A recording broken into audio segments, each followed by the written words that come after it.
Hello guys, welcome back to the channel. ഒരു സ്ത്രീയെ ക്രൂരമായിട്ട് ബലാത്സംഗം ചെയ്യാം നമ്മൾ സാധാരണഗതിയിൽ ദുരഭിമാനക്കൊല എന്നൊക്കെ കേൾക്കുന്ന പോലെ തന്നെയുള്ള ഒരു സംഭവം. അതായത് അവർ ചെയ്യാത്തൊരു കുറ്റത്തിന്റെ പേരിൽ, അല്ലാന്നുണ്ടെങ്കിൽ അഭിമാനത്തിന്റെ പേരിൽ, അല്ലാന്നുണ്ടെങ്കിൽ ഒരു എന്താ പറയാ, അവരോടുള്ള ഒരു പ്രതികാരത്തിന്റെ പേരിൽ കുറച്ച് ആളുകൾ, ഗ്രാമത്തിലുള്ള ആളുകളുടെ അനുവാദത്തോടു കൂടി, അല്ലാന്നുണ്ടെങ്കിൽ അവരുടെ ഒത്താശയോട് കൂടിയിട്ട് ഒരു സ്ത്രീനെ ബലാത്സംഗം ചെയ്യുക. സാധാരണഗതിയിൽ ഇതേപോലെ ഗ്യാങ് റേപ്പ് ചെയ്യപ്പെട്ടുള്ള ഒരു സ്ത്രീ ആത്മഹത്യ ചെയ്യലാണ് പതിവ്. ബട്ട് അവർ പൊരുതി എന്ന് വെച്ച് കഴിഞ്ഞാൽ പൊരുതി വിജയിച്ചുള്ള ഒരു സ്ത്രീയാണെന്ന് പറയാം. അവരെ കുറിച്ചിട്ടാണ് ഇന്നത്തെ നമ്മളുടെ വീഡിയോ. ജൂൺ 2002 ഈ ഒരു സംഭവം നടക്കുന്നത്. മീർവാല എന്ന് പറഞ്ഞിട്ടുള്ള ഒരു ഗ്രാമത്തിൽ മുക്താർ മായി എന്ന് പറഞ്ഞിട്ടുള്ള ഒരു സ്ത്രീയാണ് ഇത്തരത്തിലുള്ള ഒരു ക്രൂരമായിട്ടുള്ള ഒരു എന്താ പറയുക, ഈ ഒരു അനുഭവത്തിന് ഇരയാവുന്നത്. അതിന്റെ പിന്നിലുള്ള സംഭവങ്ങൾ കാര്യങ്ങളൊക്കെ നോക്കാന്നുണ്ടെങ്കിൽ നമുക്ക് മനസ്സിലാവും. അബ്ദുൽ ഷക്കൂർ എന്ന് പറഞ്ഞിട്ടുള്ള 12 വയസ്സ് മാത്രം പ്രായമുള്ള മുക്താർ മായുടെ ഒരു അനിയനെ ഒരു മസ്തോയ് ബലോച്ച് ക്ലാൻ എന്ന് പറഞ്ഞിട്ടുള്ള, അതായത് ഒരു ട്രൈബൽ അതിൻ്റെ ഒരു കൂട്ടം, അവരിൽ ചേർന്ന ഒരു 3 ആളുകൾ ആ ഒരു കുട്ടീനെ എന്താ പറയുക ബലാത്സംഗം ചെയ്യാണ്. അതായത് ഒരു ഷുഗർ പ്ലാന്റിൽ വെച്ചിട്ട്, അതായത് ഷുഗർ പ്ലാന്റേഷനിൽ വെച്ചിട്ട്. ഈ ഒരു സംഭവം അവർ പുറത്ത് പറയാതിരിക്കാനായിട്ട് ഈ കുട്ടിയോട് പറഞ്ഞിട്ടുണ്ടെങ്കിലും ഈ കുട്ടി ഒച്ചമ്പകൾ ഉണ്ടാക്കിയതിനെ തുടർന്നിട്ട് അവരിൽ പെട്ട ഒരാളുടെ വീട്ടിൽ എന്ത് ചെയ്യുക, ഈ കുട്ടീനെ ഒളിപ്പിക്കുകയാണ്. അതായത് അതിനെ തടഞ്ഞു വെക്കുകയാണ്. ഈ ഒരു സിറ്റുവേഷനിൽ പോലീസുകാരും മറ്റുമൊക്കെ വരുന്ന ഒരു സമയത്ത് എന്താ സംഭവിച്ചതെന്ന് വെച്ച് കഴിഞ്ഞിട്ടുണ്ടെങ്കിൽ ആ കുട്ടിനെ അക്യൂസ് ചെയ്യിക്കുകയാണ് അഡൽട്ടറിയുടെ പേരിൽ. അതായത് ഇതിൽ ചെയ്യപ്പെട്ട, അതായത് ഈ ക്രൈമിൽ അക്യൂസ് ചെയ്തിട്ടുള്ള ഒരാളുടെ പെങ്ങളുമായിട്ട്, അതായത് ആ ഒരു പെങ്ങൾ എന്ന് പറയുന്നത് ഒരു ലേറ്റ് 20s ആ ഒരു ഏജ് ഗ്രൂപ്പുള്ള ഒരു പെൺകുട്ടിയാണ്. അവരുമായിട്ടൊരു എന്താ പറയുക ശാരീരിക ബന്ധം വെച്ചതിനെ തുടർന്നിട്ടാണെന്നുള്ളൊരു കേസ് കാര്യങ്ങളൊക്കെ ഈ ഒരു കുട്ടിയുടെ മേലിൽ, അതായത് ഇവർ പീഡിപ്പിച്ച ഈ ഒരു കുട്ടിയുടെ മേലിൽ അടിച്ചേൽപ്പിക്കുന്ന ഒരു സിറ്റുവേഷൻ കാര്യങ്ങളൊക്കെയാണ് ഉണ്ടായത്. ഈ അഡൾട്ടറിയുടെ പേരിൽ അറസ്റ്റ് ചെയ്ത് കാര്യങ്ങളൊക്കെ കഴിഞ്ഞിട്ടുണ്ടെങ്കിലും പിന്നീട് അവർക്ക് മനസ്സിലായ ഒരു കാര്യം, ഈ 12 വയസ്സുള്ള ഒരു കുട്ടി അത്തരത്തിലുള്ള ഒരു ക്രൈം കമ്മിറ്റ് ചെയ്തിട്ടില്ല എന്നുള്ളതാണ്. ബട്ട് ഈ ഒരു കുട്ടീനെ എന്താ പറയുക പീഡിപ്പിക്കപ്പെട്ടിട്ടുണ്ടെന്നുള്ളത് മനസ്സിലാക്കിയപ്പോൾ ഈ പീഡിപ്പിച്ച ആൾക്ക് 5 വർഷം തടവാണ് കൊടുത്തത്. ആ ഒരു സമയത്ത് വേറൊരു സംഭവം എന്ന് വെച്ച് കഴിഞ്ഞിട്ടുണ്ടെങ്കിൽ ഈ ഒരു വിഭാഗക്കാർക്ക് മറ്റൊരു വിഭാഗക്കാരോട് ഒരു എന്താ പറയുക ഒരു ദേഷ്യം, ഒരു വൈരാഗ്യ ബുദ്ധിയൊക്കെ അവരുടെ ഉള്ളിലുണ്ടായി. അങ്ങനെ ഇരിക്കുകയാണ് മസ്തോയി, അതായത് ഞാൻ നേരത്തെ പറഞ്ഞ ട്രൈബ് ഉണ്ടല്ലോ, അവരുടെ കൗൺസിൽ തീരുമാനിക്കുന്നത് ഈ ഒരു മുക്താർ മായി എന്ന് പറഞ്ഞിട്ടുള്ള ആള്, ആ ഒരു സ്ത്രീ, അതായത് ഇവരുടെ സിസ്റ്റർ ഈ ക്ലാനിൽ പെട്ട ഒരാളെ കല്യാണം കഴിക്കുക. അതേപോലെ തന്നെ അബ്ദുൽ ഷക്കൂർ എന്ന് പറഞ്ഞിട്ടുണ്ടല്ലോ, ആള് ആ ഒരു എന്താ പറയുക അക്യൂസ് ചെയ്തിട്ടുള്ള ഒരു പെൺകുട്ടിനെ കല്യാണം കഴിക്കുക എന്നുള്ള ഒരു ഇത്. സാധാരണഗതിയിൽ അഡൾട്ടറി കൊണ്ട് തന്നെ ശിക്ഷിക്കണം എന്നുള്ള ഒരു ഗ്രാമത്തിൽ ഒരു രീതിയല്ലാന്നുണ്ടെങ്കിൽ അവരുടെ ഒരു കാഴ്ചപ്പാട് കാര്യങ്ങളൊക്കെ ഉള്ള കാരണം ഇതിനെ അവർ അംഗീകരിച്ചില്ല. അങ്ങനെ ഈ മുക്താർ മായിനെ ഇവര് വിളിച്ചു വരുത്തുന്ന ഒരു സാഹചര്യം ഉണ്ടായിരുന്നു. അത് എന്തിനു വേണ്ടിയിട്ടാണെന്ന് വെച്ച് കഴിഞ്ഞിട്ടുണ്ടെങ്കിൽ ഇത് പറഞ്ഞു തീർക്കാൻ, അല്ലാന്നുണ്ടെങ്കിൽ അനിയൻ ചെയ്തൊരു തെറ്റിന് ക്ഷമ പറയാൻ, അതായത് തെറ്റ് ചെയ്യാത്ത ഒരാള് തെറ്റ് ചെയ്തതിന് ക്ഷമ പറയാൻ വേണ്ടിയിട്ട് മുക്താർ മായിനെ അവർ വിളിച്ചു കൊണ്ടുവരുന്ന ഒരു സിറ്റുവേഷനാണ് ഉണ്ടായത്. ആ ഒരു സമയത്ത് അവർ വരുന്ന ഒരു ടൈമിൽ 4 പേര് ചേർന്നിട്ട് ക്രൂരമായി അവരെ ബലാത്സംഗം ചെയ്യാണ് ചെയ്തത്. 4 പേര് ബലാത്സംഗം ചെയ്ത സമയത്ത് ഒരു 10ഓളം ആളുകൾ അവിടെ നോക്കി നിൽക്കുന്നുണ്ടായിരുന്നു എന്നാണ് പറയുന്നത്. ഒന്ന് ആലോചിച്ച് നോക്കിയാൽ, ക്രൂരമായിട്ട് പബ്ലിക്കായിട്ട് ഒരു സ്ത്രീയെ വിളിച്ചു വരുത്തിയിട്ട് ബലാത്സംഗം ചെയ്യുക, അതൊപ്പം തന്നെ കുറെ ആളുകൾ അത് നോക്കി നിൽക്കുക എന്നുള്ളൊരു സിറ്റുവേഷൻ. അതിനുശേഷം അത് മാത്രമല്ല, നഗ്നയായിട്ട് അവിടുത്തെ തെരുവിലൂടെ അല്ലാന്നുണ്ടെങ്കിൽ ആ ഗ്രാമത്തിലൂടെ നടത്തിച്ചു എന്നാണ് പറയുന്നത്.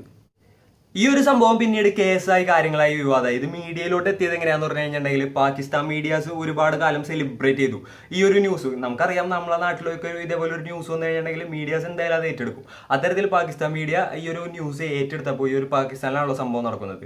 ഈ ഒരു BBC എന്ന് പറഞ്ഞിട്ടുള്ള നമ്മുടെ ഏറ്റവും ഫേമസ് ആയിട്ടുള്ള ഒരു ന്യൂസ് ചാനൽ ഇത് റിപ്പോർട്ട് ചെയ്യുന്ന ഒരു സാഹചര്യം ഉണ്ടായിരുന്നു. ആ ഒരു BBCയുടെ റിപ്പോർട്ടിലാണ് ലോകം മുഴുവൻ അറിഞ്ഞത്. പിന്നീട് ടൈം മാഗസീൻ ഇതിനെക്കുറിച്ചൊരു സ്റ്റോറി ചെയ്യുന്ന ഒരു സിറ്റുവേഷൻ വരെ കാര്യങ്ങളെത്തി. അങ്ങനെ ഇതൊരു എന്താ പറയുക സാധാരണ ഒരു നാഷണൽ ലെവലിൽ നിന്നൊരു ഗ്ലോബൽ ലെവലിലോട്ടുള്ള ഒരു അറ്റൻഷൻ കാര്യങ്ങളൊക്കെയാണ് ഈ കേസിന് കിട്ടിയത്. പിന്നീട് ഇവർക്ക് ഗവൺമെന്റ് എന്താണ് ചെയ്തതെന്ന് വെച്ച് കഴിഞ്ഞിട്ടുണ്ടെങ്കിൽ ജൂലൈ 5, 2002 പിന്നീട് നമ്മൾ നോക്കാന്നുണ്ടെങ്കിൽ ഗവൺമെന്റ് ഇവർക്ക് എന്താ ചെയ്തതെന്ന് വെച്ച് കഴിഞ്ഞിട്ടുണ്ടെങ്കിൽ 2002 ജൂലൈ 5 ഒരു 5 ലക്ഷം രൂപ അടങ്ങുന്ന ഒരു റിവാർഡ്, അതായത് അവിടുത്തെ 5 ലക്ഷം രൂപ ഒരു റിവാർഡ് അവർക്ക് കൊടുക്കുന്ന ഒരു സിറ്റുവേഷൻ ഉണ്ടായിരുന്നു. ആ ഒരു സമയത്ത് അവർ പറഞ്ഞത് എന്താണെന്ന് വെച്ച് കഴിഞ്ഞാൽ ഗവൺമെന്റ് നമ്മളെ സപ്പോർട്ട് ചെയ്തില്ലായിരുന്നെങ്കിൽ അവർ ആത്മഹത്യ ചെയ്യുന്ന ഒരു സിറ്റുവേഷനിലോട്ട് കാര്യങ്ങളിലോട്ടൊക്കെ എത്തിയാനേന്നാണ് പറഞ്ഞത്. ആ ഒരു 5 ലക്ഷം രൂപ വെച്ചിട്ട് അവർ പിന്നീട് ഒരുപാട് എന്താ പറയുക ഒരുപാട് ആളുകളെ സഹായിക്കാം, അതേപോലെ തന്നെ സ്കൂളുകൾ കാര്യങ്ങളൊക്കെ തുടങ്ങി ചെയ്തു. അത് നമുക്ക് പിന്നീട് പറയാം. പിന്നീട് ഗവൺമെന്റ് ആയിട്ടുള്ള പ്രശ്നം കാര്യങ്ങളൊക്കെ വരുന്നത് എങ്ങനെയാണെന്ന് വെച്ച് കഴിഞ്ഞിട്ടുണ്ടെങ്കിൽ ECL അവരുടെ പേര് വരികയാണ്. ECL എന്ന് വെച്ച് കഴിഞ്ഞിട്ടുണ്ടെങ്കിൽ എക്സിറ്റ് കൺട്രോൾ ലിസ്റ്റ് എന്ന് പറഞ്ഞിട്ടുള്ള ആ ഒരു ലണ്ടനിലോട്ട് പോകാനുള്ള ഒരു സിറ്റുവേഷൻ കാര്യങ്ങളോ അല്ലാന്നുണ്ടെങ്കിൽ അവിടെ ഒരു മീറ്റിങ്ങിന് കാര്യങ്ങൾക്കൊക്കെ പോകാനായിട്ടായിരുന്നു. അപ്പോഴത്തേനൊരു ഗ്ലോബൽ ഒരു ഫിഗർ അല്ലാന്നുണ്ടെങ്കിൽ പൊരുതി വിജയിച്ച, അല്ലാന്നുണ്ടെങ്കിൽ പൊരുതിക്കൊണ്ടിരിക്കുന്ന ഒരു സ്ത്രീ എന്നുള്ള ലെവലിൽ പാകിസ്ഥാനിൽ നടക്കുന്ന പീഡനങ്ങളെ കാര്യങ്ങളെ കുറിച്ചിട്ട് സംസാരിക്കാനുള്ളൊരു കാര്യങ്ങളൊക്കെ ആയിരുന്നു. ബട്ട് അവർ ബ്ലോക്ക് ചെയ്യണം, അതായത് ഗവൺമെന്റ് ഇവരെ ബ്ലാക്ക് ലിസ്റ്റ് ചെയ്യണം, അതായത് ട്രാവൽ ചെയ്യാൻ പാടില്ല, രാജ്യത്തിന് പുറത്തോട്ട് ട്രാവൽ ചെയ്യാൻ പാടില്ല എന്നുള്ള ഒരു തരത്തിൽ അവരെ പേര് ബ്ലാക്ക് ലിസ്റ്റ് ചെയ്യുന്ന ഒരു സിറ്റുവേഷൻ കാര്യങ്ങളൊക്കെ ഉണ്ടായത്. ആ ഒരു ടൈമിൽ മുഷറഫ് ആയിരുന്നു അവിടുത്തെ ഭരണാധികാരി. ആള് ആ ഒരു ടൈമിൽ ഓസ്ട്രേലിയയിലും ന്യൂസിലാൻഡിലും ആയിരുന്നു.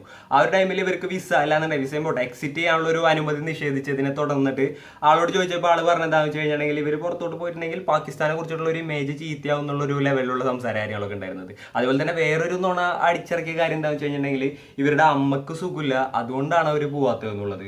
പിന്നീട് ആളിതിന് ക്ഷമ പറയുന്ന സിറ്റുവേഷൻ കാര്യങ്ങളൊക്കെ ഉണ്ടാവുന്ന ഒരു അവസ്ഥയിലോട്ടാണ് പിന്നീട് എത്തിയത്. പിന്നീട് 14 ജൂൺ 2005 ഇസ്ലാമാബാദിൽ വെച്ചിട്ട് അവര് മുക്താർ മായി ഒരു പ്രസ് കോൺഫറൻസ് വിളിക്കുന്നുണ്ടായി. അതെന്താന്ന് വെച്ച് കഴിഞ്ഞാൽ ഇവരുടെ ബാൻ അകറ്റണം എന്ന് പറഞ്ഞിട്ട്, അതായത് ECL എന്ന് പറഞ്ഞിട്ടുള്ള ആ ഒരു ലിസ്റ്റിൽ പേര് വന്നതുകൊണ്ട് ഇവർക്ക് പുറത്തോട്ടൊന്നും പോകാൻ വരുന്നില്ല. അവർ പറഞ്ഞത് ഗവൺമെന്റിന് ഞാൻ പുറത്തോട്ട് പോകുന്നതിനോട് താല്പര്യമില്ല എന്നുള്ളതാണ്. അപ്പോൾ അതിൻ്റെ ഉള്ളിൽ നിന്ന് ബാൻ അകറ്റണം എന്ന് പറഞ്ഞിട്ട് ഒരു പ്രസ് കോൺഫറൻസ് കാര്യങ്ങളൊക്കെ ഉണ്ടായിരുന്നു. അതേപോലെ തന്നെ അവരൊരു വിർച്വലി അണ്ടർ ഹോം അറസ്റ്റ് എന്ന് പറഞ്ഞേക്കാം. അതായത് പുറമേക്ക് നോക്കുമ്പോൾ തോന്നുന്നില്ല എന്നുണ്ടെങ്കിൽ കൂടി ഒരു ഹോം അറസ്റ്റ് അല്ലാന്നുണ്ടെങ്കിൽ ഒരു വീട്ടിൽ തന്നെ വീട്ടുതടങ്കലിലായിരുന്നു എന്നാണ് പറയുന്നത്. അതായത് പ്രൊട്ടക്ഷന്റെ പേരും പറഞ്ഞിട്ട് ഒരുപാട് പോലീസുകാർ കാര്യങ്ങളൊക്കെ ഇവരുടെ വീടിന്റെ ചുറ്റും അല്ലാന്നുണ്ടെങ്കിൽ വീട്ടിലും കാര്യങ്ങളൊക്കെ ഉണ്ടായതുകൊണ്ട് തന്നെ ഇവരൊരു ഹോം അറസ്റ്റിന്റെ അല്ലാന്നുണ്ടെങ്കിൽ ആ ഒരു പ്രതീതിയിലായിരുന്നു ഇവർ പിന്നീട് ജീവിച്ചിരുന്നതെന്നാണ് പറയുന്നത്. അസ്മ ജഹാംഗീർ എന്ന് പറഞ്ഞിട്ടുള്ള ഒരു ലോയർ, ഒരു ആക്ടിവിസ്റ്റ് പറഞ്ഞ എന്താണെന്ന് വെച്ച് കഴിഞ്ഞിട്ടുണ്ടെങ്കിൽ മുക്താർ മായിനെ അവരുടെ വീട്ടിൽ നിന്നല്ലാന്നുണ്ടെങ്കിൽ ബലമായിട്ട് പിടിച്ചുകൊണ്ട് പോയിട്ട് അണ്ടർ കസ്റ്റഡിയിൽ വെച്ചിരുന്നു. ആ ഒരു സമയത്ത് അവരെ തല്ലി അവശ്യാക്കിയിട്ട് പറഞ്ഞിരുന്നു മുഷറഫിന് അല്ലാന്നുണ്ടെങ്കിൽ ഗവൺമെന്റിന് നിങ്ങളെ ഇഷ്ടമല്ല, അതുകൊണ്ട് നിങ്ങൾ ഈ ചെയ്യുന്ന പരിപാടിയൊക്കെ നിർത്തണം എന്നൊക്കെ പറഞ്ഞിരുന്നു. അതേപോലെ തന്നെ ആ ഒരു ടൈമിൽ എന്ന് വെച്ച് കഴിഞ്ഞാൽ ഇല്ലീഗൽ കസ്റ്റഡിയിൽ വെച്ചിട്ടായിരുന്നു ഈ ഒരു കാര്യങ്ങളൊക്കെ ചെയ്തിരുന്നത്. അതേപോലെ തന്നെ അവരുടെ ലോയേഴ്സിനോ അല്ലാന്നുണ്ടെങ്കിൽ ആരും അവരെ കാണാനോ സംസാരിക്കാനോ കാര്യങ്ങൾക്കൊന്നും എന്താ പറയുക പറ്റാത്തൊരു സ്ഥിതിവിശേഷത്തിലായിരുന്നു. അതായത് വേഴ്സ്റ്റ് ആയിട്ടുള്ള ഒരു കണ്ടീഷനിൽ ഗവൺമെന്റ് തന്നെ അവരെ കൊണ്ടെത്തിച്ചിരുന്നു എന്നാണ് എന്താ പറയുക കഥകൾ കാര്യങ്ങൾ ആർട്ടിക്കിൾസ് ഒക്കെ നമുക്ക് നോക്കിയിട്ടുണ്ടെങ്കിൽ മനസ്സിലാക്കാൻ സാധിക്കുന്നത്. പിന്നീട് ഒരുപാട് പ്രശ്നങ്ങൾ കാര്യങ്ങളൊക്കെ ഉണ്ടായി. 27 ജൂൺ 2005 അവരുടെ പാസ്പോർട്ട് റിലീസ് ചെയ്യുന്ന ഒരു സിറ്റുവേഷൻ ഉണ്ടായത്. അതിനുശേഷം മുഷറഫ് പറഞ്ഞ ഒരു കാര്യം എന്താണെന്ന് വെച്ച് കഴിഞ്ഞാൽ മുക്താർ മൈക്കിന് എവിടേക്ക് വേണമെങ്കിലും പോവാം, ആര് വേണമെങ്കിലും കാണാം എന്നുള്ളൊരു സ്റ്റേറ്റ്മെന്റ് ആളുടെ വെബ്സൈറ്റിൽ എഴുതി അവസാനിപ്പിക്കുന്ന ഒരു കാര്യങ്ങളൊക്കെ ഉണ്ടായത്. ഈ ഒരു കാര്യങ്ങൾക്കൊക്കെ ശേഷം അവരുടെ കുടുംബക്കാരെയും അതേപോലെ തന്നെ അവരുടെ ഫ്രണ്ട്സിന്റെ ഒക്കെ ജീവിതം ഭയങ്കര സീനായിരുന്നു പറഞ്ഞത്. കാരണം എന്താണെന്ന് വെച്ച് കഴിഞ്ഞിട്ടുണ്ടെങ്കിൽ ഗവൺമെന്റും അതേപോലെ തന്നെ എന്താ പറയുക ലോക്കലായിട്ടുള്ള ലാൻഡ് ലോഡ്സ് അല്ലാന്നുണ്ടെങ്കിൽ അവിടുത്തെ ജന്മിമാരും മുതലാളിമാരും ഒക്കെ ഇവർക്കെതിരായിരുന്നു. അതായത് അവിടുത്തെ ഗവൺമെന്റും മുതലാളിമാരും ഇവർക്കെതിരായിരുന്നു. ഇവർക്കെതിരെ കൊലപാതക ശ്രമങ്ങൾ അല്ലാന്നുണ്ടെങ്കിൽ ഇവർ ഇല്ലാതാക്കാനുള്ള ഒരുപാട് ശ്രമങ്ങൾ എന്താ പറയുക ഇപ്പോഴും അവരുടെ ലൈഫ് അണ്ടർ ത്രെട്ട് എന്നാണ് പറയുന്നത്. അതായത് വധഭീഷണിയുടെ എണ്ണമൊക്കെ ഒരുപാടാണ് അവർക്കുള്ളത്. അവർക്ക് മാത്രമല്ല അവരുടെ ഫാമിലിയിലുള്ള ഓരോ മെമ്പേഴ്സിനും അതേപോലെ അവരെ ബന്ധപ്പെട്ടിരിക്കുന്ന അവരുടെ ഫ്രണ്ട്സിന്റെ ഒരു അവസ്ഥ ഇതാണ്.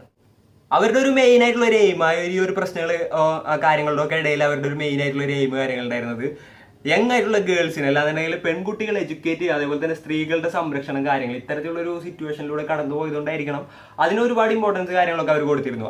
അങ്ങനെയാണ് മുക്താർ മായി വുമൻസ് വെൽഫെയർ അസോസിയേഷൻ അല്ലാന്നുണ്ടെങ്കിൽ ഓർഗനൈസേഷൻ എന്ന് പറഞ്ഞിട്ടുള്ള ഒരു സംഘടന കാര്യങ്ങളൊക്കെ തുടങ്ങുന്നത്. ആ ഒരു സംഘടനയുടെ പേരിൽ ഇവര് എഡ്യൂക്കേറ്റ് ചെയ്തിരുന്നു. അതായത് യങ് ആയിട്ടുള്ള ഗേൾസിനെ എഡ്യൂക്കേറ്റ് ചെയ്യുക, അതായത് പെൺകുട്ടികൾക്ക് അവരുടെ ഗ്രാമത്തിൽ കാര്യങ്ങളിലൊന്നും ആരും ഇങ്ങനെ പഠിക്കാനൊന്നും പോയിരുന്നൊന്നുമില്ല. ഇവരാണ് ഒരു സ്കൂളൊക്കെ തുടങ്ങിയിട്ട് ഈ കിട്ടിയ 5 ലക്ഷം രൂപ എന്ന് പറയില്ല, അത് സ്കൂൾ തുടങ്ങാനും കാര്യങ്ങൾക്കൊക്കെയാണ് അവർ ഉപയോഗിച്ചത്. അവരങ്ങനെ എന്താ പറയുക എഡ്യൂക്കേറ്റ് ചെയ്യാൻ ശ്രമിച്ചു. അതേപോലെ തന്നെ വുമൻസ് അതായത് സ്ത്രീകൾ അവരുടെ വീടുകളിലും കാര്യങ്ങളിലും അല്ലാന്നുണ്ടെങ്കിൽ പുറത്തൊക്കെ അനുഭവിക്കുന്ന കഷ്ടപ്പാടുകൾ അല്ലാന്നുണ്ടെങ്കിൽ ലീഗൽ സപ്പോർട്ട് ആർക്കെങ്കിലും ഒക്കെ വേണമെന്നുണ്ടെങ്കിൽ അതുമൊക്കെ പ്രൊവൈഡ് ചെയ്യാൻ തുടങ്ങി. അതായത് സ്ത്രീകൾക്ക് അവരുടെ നാട്ടിലുള്ള അല്ലാന്നുണ്ടെങ്കിൽ അവരുടെ ഗ്രാമത്തിലുള്ള സ്ത്രീകൾക്ക് വേണ്ടിയിട്ട് അവർ പ്രവർത്തിച്ചു തുടങ്ങി. സാധാരണ രീതിയിൽ നമ്മൾ നോക്കാന്നുണ്ടെങ്കിൽ ഒരാൾ പുറത്തു പോയി പ്രവർത്തിക്കേണ്ട കാര്യങ്ങളൊന്നുമില്ല.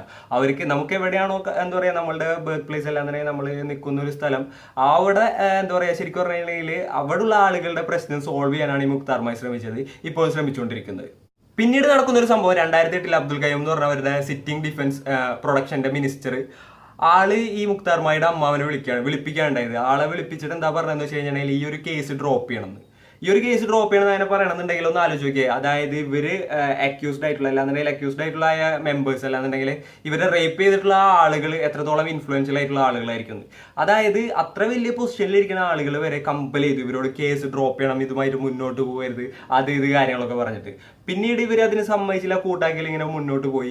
ആ ഒരു സമയത്ത് സംഭവിച്ചൊരു കാര്യം എന്താണെന്ന് വെച്ച് കഴിഞ്ഞിട്ടുണ്ടെങ്കിൽ ഇവരുടെ സ്കൂളുകളിലോട്ടും മറ്റൊക്കെ ഉള്ള ഒരു പവർ സപ്ലൈ കാര്യങ്ങളൊക്കെ ഇവർ കട്ട് ചെയ്തു. ഈ ഒരു നേതാവിന്റെ പേരാണ് അവർ പറഞ്ഞത് ഈ ഒരു പവറൊക്കെ കട്ട് ചെയ്യാനുള്ള ഒരു കാരണം പറഞ്ഞത്. വേറൊന്നുമല്ല, അവര് പറഞ്ഞു ഇവർ ചെയ്തു ഈ ഒരു കറണ്ട് കട്ട് ചെയ്യാനായിട്ട് അവർ പറഞ്ഞൊരു കാര്യം എന്താണെന്ന് അറിയും. ഇവര് കറക്റ്റായിട്ട് ബില്ല് കാര്യങ്ങളൊക്കെ കൊടുത്തിട്ടുണ്ടെങ്കിൽ കൂടി ഇവര് കറണ്ട് കക്കുന്ന ഒരു പരിപാടി ഉണ്ടല്ലോ, നമ്മളെ ഋഷിരാജ് സിംഗ് ഒക്കെ ഒരുപാട് പേരെ പിടിച്ച പോലെ തന്നെ അതേപോലെ ഇവർ കറണ്ട് മോഷ്ടിക്കുന്നുണ്ട് എന്ന് പറഞ്ഞിട്ടാണ് ഇവരുടെ എന്താ പറയുക കറണ്ട് കണക്ഷൻ കാര്യങ്ങളൊക്കെ കട്ട് ചെയ്യുന്നത്. ഒരവസ്ഥ ഒന്ന് ആലോചിച്ച് നോക്കി. പിന്നെ നമ്മൾ ഇവരെ റേപ്പ് ചെയ്തവർക്ക് കിട്ടിയ ശിക്ഷ കാര്യങ്ങൾ നോക്കാന്നുണ്ടെങ്കിൽ ആന്റി ടെററിസ്റ്റ് കോടതിയാണ് ഇവർക്ക് ശിക്ഷ വിധിച്ചത്. അതായത് 4 റേപ്പ് ചെയ്തവർക്ക് വധശിക്ഷയും അതേപോലെ തന്നെ അത് റേപ്പ് ചെയ്യാൻ പറഞ്ഞ 2 പേർക്കും കൂടെ ടോട്ടൽ 6 പേർക്ക് വധശിക്ഷയാണ് അവർ വിധിച്ചത്. ബട്ട് എന്താണ് സംഭവിച്ചതെന്ന് വെച്ച് കഴിഞ്ഞിട്ടുണ്ടെങ്കിൽ 2011 21 ഏപ്രിലിന് ഈ 6 പേരെ അക്യൂസ് ചെയ്തതിന് 5 പേരെ വെറുതെ വിട്ട്. എന്താ പറയാ, മതിയായ തെളിവില്ലാത്തതിന്റെ പേരിൽ ഒരാൾക്ക് വധശിക്ഷ അല്ല ജീവപര്യന്തം തടവും കൊടുത്ത്.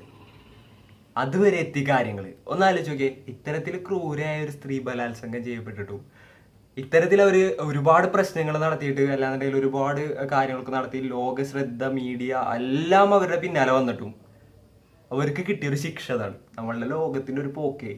ശരിക്കും പറഞ്ഞാൽ പാകിസ്ഥാനിൽ ഇത്തിരി സീനായിട്ടുള്ള നാടാണ് നമുക്ക് വേണമെന്നുണ്ടെങ്കിൽ പറയാൻ പറ്റി. ഇതൊക്കെ കേൾക്കാന്നുണ്ടെങ്കിൽ തന്നെ ഇത്തരത്തിലുള്ളൊരു സംഭവങ്ങൾ നടന്നിട്ടും ഇത്തരത്തിലുള്ളൊരു കാര്യങ്ങൾ നടക്കാന്നുണ്ടെങ്കിൽ ആ കൂടെ അവസ്ഥയാണ് സത്യം പറയാന്നുണ്ടെങ്കിൽ. ബട്ട് ഇപ്പോഴും അവര് എന്താ പറയാ ആക്റ്റീവായിട്ട് സാമൂഹ്യ പ്രവർത്തനങ്ങൾ കാര്യങ്ങളൊക്കെ നടത്തുന്നുണ്ട് എന്നുള്ളതാണ് ഒരു കാര്യം.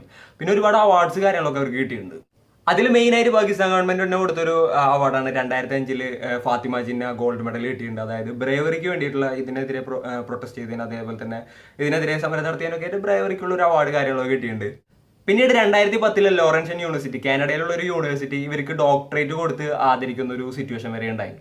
പിന്നീട് ഇവരുടെ ബയോഗ്രഫി ഫ്രാൻസിൽ ഇറക്കുന്ന ഒരു സിറ്റുവേഷൻ ഉണ്ടായിരുന്നു. ഈ ഒരു ബുക്ക് ഫ്രാൻസിൽ നിന്ന്, അതായത് ഫ്രഞ്ചിൽ നിന്ന് 23 ഭാഷകളിലോട്ട് തർജ്ജമ ചെയ്യപ്പെട്ടിട്ടുണ്ട്. അതേപോലെ തന്നെ ഫ്രാൻസിൽ നോക്കാന്നുണ്ടെങ്കിൽ നമ്പർ 3 ബെസ്റ്റ് സെല്ലർ ബുക്കായിരുന്നു, അതായത് ബെസ്റ്റ് സെല്ലിംഗ് ബുക്കായിരുന്നു. അതേപോലെ തന്നെ അതുമായിട്ട് ബന്ധപ്പെട്ട് ഒരുപാട് ഡോക്യുമെന്ററീസ് കാര്യങ്ങളൊക്കെ ഇറങ്ങിയിട്ടുണ്ട്. അതേപോലെ തന്നെ ഫിലിം കാര്യങ്ങളൊക്കെ ഇറങ്ങാൻ പോവുകയാണെന്നാണ് പറയുന്നത്. വേറൊരു കാര്യം പറയാന്നുണ്ടെങ്കിൽ 2016 അവർ റാമ്പ് വാക്ക് ചെയ്തു. അതാണ് അവരുടെ ഒരു എന്താ പറയുക അച്ചീവ്മെന്റ് കാര്യങ്ങളിലൊക്കെ പറയാന്നുണ്ടെങ്കിൽ മെയിൻ ആയിട്ട് പറയുന്നത്. അതായത് പീഡിപ്പിക്കപ്പെട്ടൊരു സ്ത്രീ റാമ്പ് വാക്ക് ചെയ്തു. അതായത് ഒരു ഫാഷൻ ഷോയിൽ അത്രയും പോപ്പുലർ ആയിട്ടുള്ള ഒരു ഇതിൽ ആ സമയത്ത് അവർക്ക് 44 വയസ്സായിരുന്നു 2016 ആ ഒരു ടൈമിൽ. ഒന്നാലോചിച്ച് നോക്കിയാൽ എവിടെ നിന്ന് പൊരുതിയാണ് എത്തിയത്, വെറുതെ ഒന്നുമല്ല. ഇപ്പോൾ നോക്കാന്നുണ്ടെങ്കിലും ലൈഫ് എന്നൊക്കെ പറഞ്ഞു കഴിഞ്ഞാൽ എപ്പോൾ വേണമെങ്കിലും പോകാന്നുള്ളൊരു സിറ്റുവേഷൻ കാര്യങ്ങളൊക്കെയാണ്. ഇവരെ കുറിച്ചൊക്കെ നമ്മൾ അറിയേണ്ടത്, അല്ലാന്നുണ്ടെങ്കിൽ ഇവരെ കുറിച്ചൊക്കെ നമ്മൾ അറിയേണ്ട ഒരു കാര്യമല്ലേ. നമ്മളുടെ ലോകത്ത് ഇത്തരത്തിലുള്ള എന്താ പറയാ ഉരുക്കുവനിത എന്നൊക്കെ പറയില്ല, അല്ലാന്നുണ്ടെങ്കിൽ തോറ്റിട്ടും തോറ്റു കൊടുക്കാത്ത ആ ഒരു ലെവലിലുള്ള ആളുകളൊക്കെ ജീവിച്ചിരിക്കുന്നുണ്ട് എന്നുള്ളത് അറിയുമ്പോൾ തന്നെ ഇത്തരത്തിലുള്ള ആളുകളൊക്കെ വേണം സത്യം പറഞ്ഞു കഴിഞ്ഞിട്ടുണ്ടെങ്കിൽ. പക്ഷേ വേറൊരു കാര്യം നമ്മൾ നോക്കാന്നുണ്ടെങ്കിൽ ഏറ്റവും പരിതാപകരമായിട്ടുള്ള ഒരു കാര്യം, അവരതേപോലെ ചെയ്തിട്ടും അല്ലാന്നുണ്ടെങ്കിൽ അത്രയും ക്രൂരമായിട്ടുള്ളൊരു ബലാത്സംഗം ചെയ്തിട്ടും അവിടെയുള്ള ആളുകൾക്ക് ഒരു ശിക്ഷ കാര്യങ്ങളൊന്നും ഗവൺമെന്റ് വരെയൊക്കെ കൊടുത്തില്ല എന്നുള്ളതാണ്. ഇപ്പോൾ നമ്മളുടെ ഇവിടുത്തെ കേസ് നോക്കാന്നുണ്ടെങ്കിൽ ഏകദേശം നമ്മൾ നോക്കാന്നുണ്ടെങ്കിൽ ഏറെക്കുറെയൊക്കെ സെയിം തന്നെയാണ്. കുറെയൊക്കെ നോക്കാന്നുണ്ടെങ്കിൽ എന്താണ് നമ്മളുടെ ഇവിടെ തന്നെ എത്ര പ്രശ്നങ്ങൾ ഉണ്ടായിട്ടുണ്ടെന്നുള്ളത് നിങ്ങൾക്ക് എല്ലാവർക്കും അറിയാവുന്ന കാര്യങ്ങളൊക്കെ തന്നെയാണ്. അപ്പോൾ ഇന്നത്തെ വീഡിയോയിൽ ഇത്രയൊക്കെ തന്നെ പറയാനുള്ളൂ. നിങ്ങൾ കുറച്ച് പേർക്കെങ്കിലും മുക്താർ മൈനെ ഇതിന് മുന്നേ അറിഞ്ഞിട്ടുണ്ടാവുമെന്നാണ് ഞാൻ വിചാരിക്കുന്നത്. ഈ വീഡിയോ നിങ്ങൾക്ക് എല്ലാവർക്കും ഇഷ്ടപ്പെട്ടു, അല്ലാന്നുണ്ടെങ്കിൽ ഒരു ഇൻഫോർമേറ്റീവ് ആയെന്ന് തോന്നുന്നു. ഈ വീഡിയോ ഇഷ്ടപ്പെട്ട് കഴിഞ്ഞിട്ടുണ്ടെങ്കിൽ ലൈക്ക് ചെയ്യുക, ഇഷ്ടപ്പെട്ടില്ല എന്നുണ്ടെങ്കിൽ ഡിസ്ലൈക്ക് ചെയ്യുക. അതേപോലെ തന്നെ ഇതുവരെ ഈ ചാനൽ സബ്സ്ക്രൈബ് ചെയ്തിട്ടില്ല എന്നുണ്ടെങ്കിൽ നൈസായിട്ട് സബ്സ്ക്രൈബ് ചെയ്യുക. പിന്നെ എന്നെ പേഴ്സണലായിട്ട് കോൺടാക്ട് ചെയ്യണമെന്നുണ്ടെങ്കിൽ ഇൻസ്റ്റാഗ്രാമിൽ കോൺടാക്ട് ചെയ്യാവുന്നതാണ്. ഇൻസ്റ്റാഗ്രാം ID RZEN എന്നാണ്. അപ്പോൾ ഇത്രയൊക്കെ തന്നെ പറയാനുള്ളൂ. ശരിക്കും പറഞ്ഞു കഴിഞ്ഞിട്ടുണ്ടെങ്കിൽ പൊരുതാനുള്ളൊരു മനസ്സാണ്. ശരിക്കും പറഞ്ഞു കഴിഞ്ഞാൽ ഇത്തരത്തിലുള്ളൊരു സാഹചര്യത്തിൽ നിന്നല്ല, നമ്മളൊക്കെയുള്ള സാഹചര്യത്തിൽ നിന്ന് തന്നെ നമ്മൾ പൊരുതി കഴിഞ്ഞ് കഴിഞ്ഞാൽ വേറൊരു ലെവലിലോട്ട് എത്തും എന്നുള്ളതിനൊരു ഉദാഹരണം തന്നെയാണ്. നമുക്കൊന്നും ഇത്രയും പ്രശ്നങ്ങളും കാര്യങ്ങളൊന്നും ഇല്ലല്ലോ. അപ്പോൾ ഇന്നത്തെ വീഡിയോയിൽ ഇത്ര തന്നെ പറയാനുള്ളൂ. And it's me Raseen signing off. Peace. Stay peaceful.